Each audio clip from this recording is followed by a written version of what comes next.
नमस्कार दोस्तों, फिर से स्वागत है आपका हमारे चैनल कंपेयरिंग वर्ड्स में। तो दोस्तों, आज के हम इस वीडियो में वैजयंती माला जी के फिल्मी करियर के बारे में बात करने वाली है। तो चलिए आज का जो उनका फिल्मी सफ़र है शुरू करते हैं।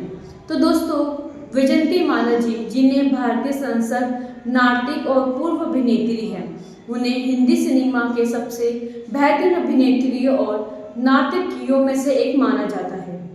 उन्हें कई पुरस्कार से सम्मानित किया गया है, जिसमें 5 फिल्मफेयर पुरस्कार और 2 वीएफजे पुरस्कार शामिल हैं। उन्हें भारतीय सिनेमा की पहली महिला सुपरस्टार माना जाता है। उन्होंने 16 साल की उम्र में तमिल फिल्म वाजखाई 1949 से अपनी करियर की शुरुआत की और इसके बाद वे तेलुगु फिल्म जीवितम 1950 में एक भूमिका निभाई और साथ ही हिंदी सिनेमा में उनका पहला काम सामाजिक मार्गदर्शन फिल्म बहार 1951 थी, जिसमें उन्होंने मुख्य भूमिका निभाई थी। उन्होंने ऐतिहासिक ड्रामा फिल्म देवदास 1955 में अपनी भूमिका के लिए व्यापक प्रशंसा प्राप्त की, जहां उन्होंने चंद्रमुखी की भूमिका निभाई, जो सोने के दिल वाली एक तवायफ थी, जिसमें फिल्म और उनके अभिनय की बहुत प्रशंसा हुई, जिसके बाद में उनकी महान कीर्ति माना गया। देवदास के लिए उन्होंने सर्वश्रेष्ठ सहायक अभिनेत्री का फिल्मफेयर पुरस्कार जीता, जिसे उन्होंने ये कहते हुए अस्वीकार कर दिया कि उन्होंने अपनी सह कलाकार सुचित्रा सेन के बराबर की प्रमुख भूमिका निभाई है और इसलिए वह सहायक भूमिका के लिए पुरस्कार स्वीकार नहीं कर सकती। उन्होंने कई व्यवसाय सफलताओं में से अभिनय किया, जिसमें रोमांस नई दिल्ली 1956, सामाजिक ड्रामा नया दौर 1957 और कॉमेडी आशा 1957 शामिल है। तो वहीं साधना और अलौकिक रोमांस मधुमती 1958 जैसी फिल्में शामिल हैं। तो वहीं उन्होंने 1960 के दशक में क्राइम ड्रामा गंगा जमुना 1961 में वैजयंती माला ने एक देहाती गांव की सुंदरी की भूमिका निभाई थी। तो वहीं दोस्तों, उनकी रोमांटिक ड्रामा फिल्म संगम 1964 के लिए फिर से पुरस्कार जीता। तो वहीं बाद में उन्होंने ऐतिहासिक ड्रामा अल्पपाली 1966 में अपने प्रदर्शन के लिए प्रशंसा प्राप्त की, जो वैशाली की शाही वैश्य नागरवधु अम्रपाली के जीवन पर आधारित थी। इसके बाद उनकी उल्लेखनीय सफलताएं फिल्म सूरज, जेल थीफ, बंगाली कला फिल्म शामिल है। तो 1960 में वैजयंती माला जी ने इंडस्ट्री से संपर्क बनाए रखने के लिए ज्यादातर तमिल फिल्मों पर ध्यान केंद्रित किया। 1960 में उनकी पहली रिलीज एस वासन की इडुपुम्मी थेराई थी, जो पैगाम की तमिल की संस्करण थी। फिर वहीं उन्होंने मम वीरन 1956 में बाद के कैमियो की उपस्थिति के बाद दूसरी बार शिवाजी गणेशन के साथ अभिनय किया। वैजयंती माला जी के साथ बी सरोजा देवी, पंडिरी भाई और वसुंधरा देवी सहित सभी महिला कलाकारों ने मोतीलाल की भूमिका में एस.वी. रंगा राव और राजकुमार के चरित्र के लिए के.एन. धाउवेलू के साथ मूल रूप से भूमिकाओं को दोहराया। उन्होंने बागादत्त थिरुथन में पहली बार एम.जी. रामचंद्र के साथ भी अभिनय किया। इसी बीच उन्होंने शम्मी कपूर के साथ कॉलेज गर्ल नामक एक हिंदी फिल्म की।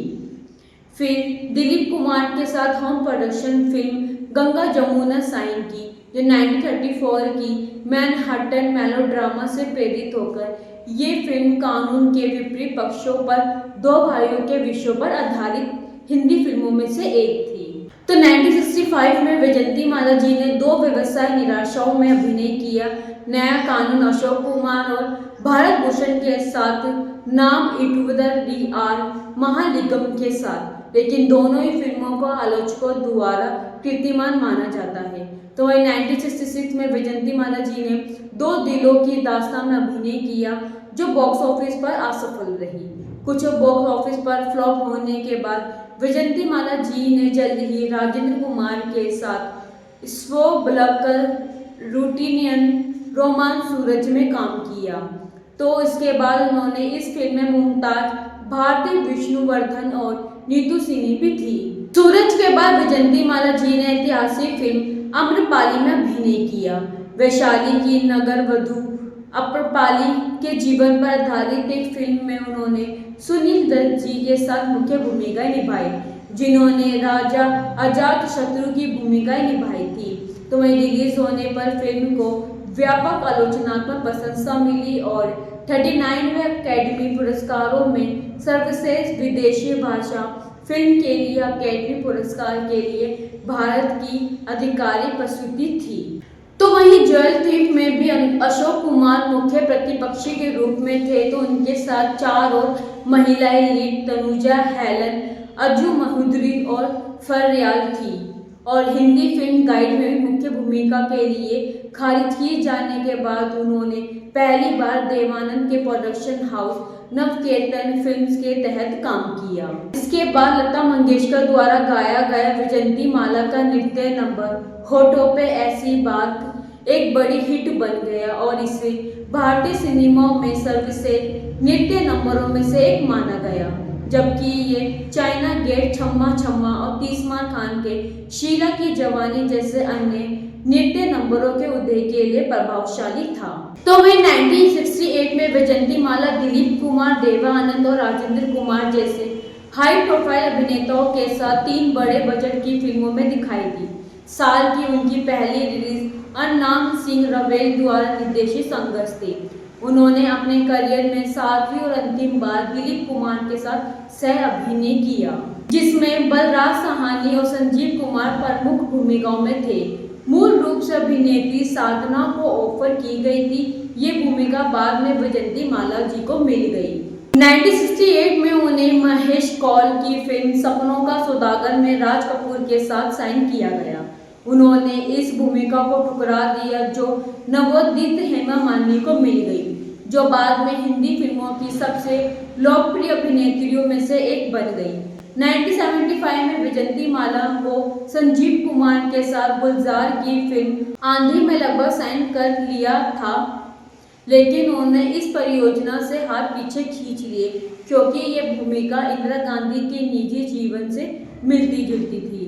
तो वह 1975 की क्राइम ड्रामा फिल्म दीवार में बनी वैजंती माला अभिनेत्री फिल्म गंगा यमुना से प्रेरित।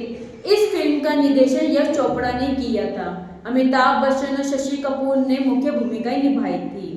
इसके बाद उन्होंने मल्टी स्टारर ब्लॉकबस्टर फिल्म क्रांति को मना कर दिया, जिसमें दिलीप कुमार के साथ मनोज कुमार, शशि कपूर, हेमा मालिनी, शत्रुघ्न सिन्हा, परवीन बोवी और सारिका मुख्य भूमिका में थे, जिसे मनोज कुमार ने ही निर्देशित और निर्मित किया था। हिंदी फिल्मों के अलावा उन्होंने तमिल फिल्म मप्पिलाई को मना कर दिया, जिसमें रजनीकांत थे। जैसे कि मुख्य भूमिका निभाने वाले रजनीकांत ने कहा कि अभिनेत्री वैजंती माला को पहले मप्पिलाई में सांस की भूमिका की पेशकश की गई थी, जो एक महत्वपूर्ण भूमिका थी, लेकिन उन्होंने फिल्म से इनकार कर दिया।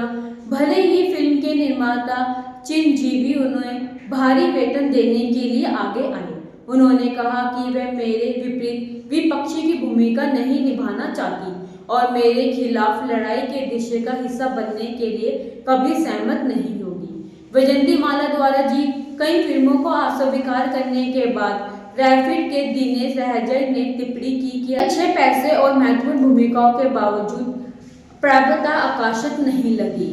तो 1969 में उनकी सभी फिल्में रिलीज हुई। प्यारी प्यार, प्रिंस और गवार बॉक्स ऑफिस पर बड़ी सफलता रही। गवार उनकी आखिरी हिंदी फिल्म थी। वैजंती माला जी को भारतीय हिंदी सिनेमा के सबसे महान अभिनेत्रियों में से एक माना जाता है। 2022 में उन्हें आउटलुक इंडिया की 75वीं सर्वश्रेष्ठ बॉलीवुड अभिनेत्रियों की सूची में रखा गया था। 1950-1960 के दशक की सबसे अधिक भुगतान पाने वाली अभिनेत्रियों में से एक वैजंती माला 1954-1967 तक बॉक्स ऑफिस इंडिया की शीर्ष अभिनेत्रियों की सूची में दिखाई दी और 6 साल द इंडियन एक्सप्रेस की आरुषि जैन ने उन्हें भारतीय सिनेमा की पहली महिला सुपरस्टार कहा और कहा कि उन्होंने 3 उद्योगों पर राज किया।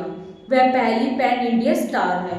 तो वहीं 2007 में वैजंती माला जी ने अपना स्मरण जारी किया, जिसका शीर्षक था बॉन्डिंग एंड मेमोरियल।